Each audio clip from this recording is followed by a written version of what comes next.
মামা ওই কিরে, ওই কিরে, ওই কিরে, মধু মধু, মামা ওই কিরে মধু। আসসালামু আলাইকুম। আজকে বাংলা নববর্ষ।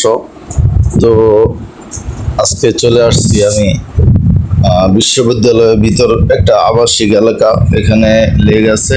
তো এই লেগে জাল ফালাইতেছে আমার ছোট ভাই প্লাস বড় ভাই, সমন্বয় ওরা এই জিনিসটা নিচে।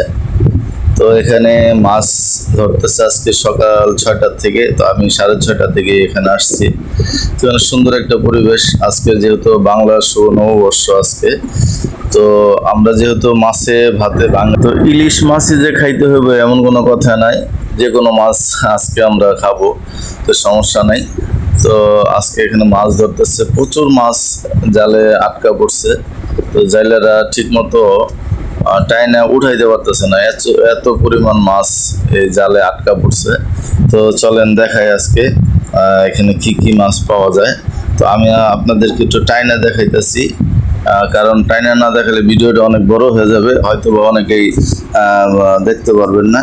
সত্যিকারে বলতে এখানে অনেক সুন্দর সুন্দর মাছ আছে, দেখেন আমি দেখানোর চেষ্টা করতেছি। তো এই জঙ্গলগুলো দেওয়ার কারণ হচ্ছে, যখন জালগুলো টান দিবে এই জঙ্গলের নিচে মাছগুলো আইসা আশ্রয় নেবে।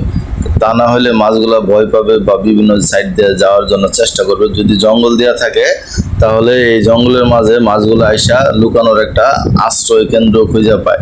তো ওই আশ্রয় কেন্দ্রটাই আমাদের পুঁজি, আমাদের বলতে আমাদের জাইলাদের পুঁজি। ওখানেই প্রচুর পরিমাণ মাছ আটকা পড়ে। তো দেখা যাক এখন সামনে কি মাছ পাওয়া যাইতেছে, দেখি।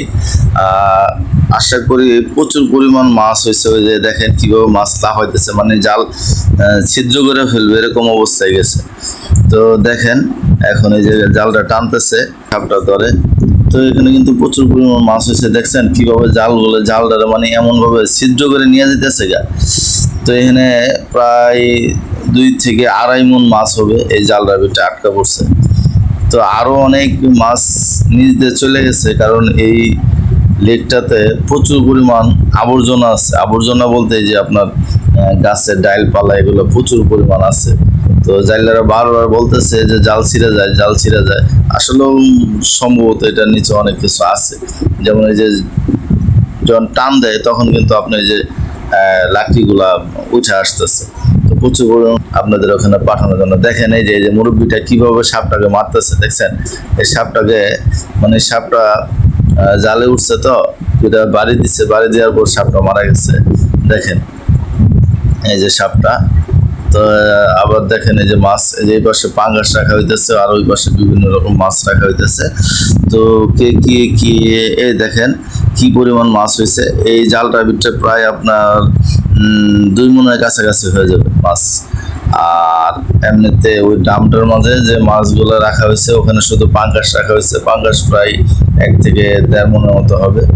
তো টোটাল মিলে আমরা এখান থেকে প্রায় 5 মণের মতো মাছ আজকে উঠাইছে পুকুর থেকে।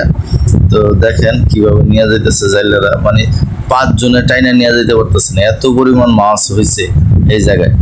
তো মাছগুলো তেমন একটা বড় হয় না, বড় না হলেও এই পুকুরের মাছগুলো খাইতে কিন্তু অনেক সুস্বাদু, মানে স্বাদ লাগে অনেক। তো দেখেন এখন এগুলো নিয়ে যেতেছে বিক্রির জন্য।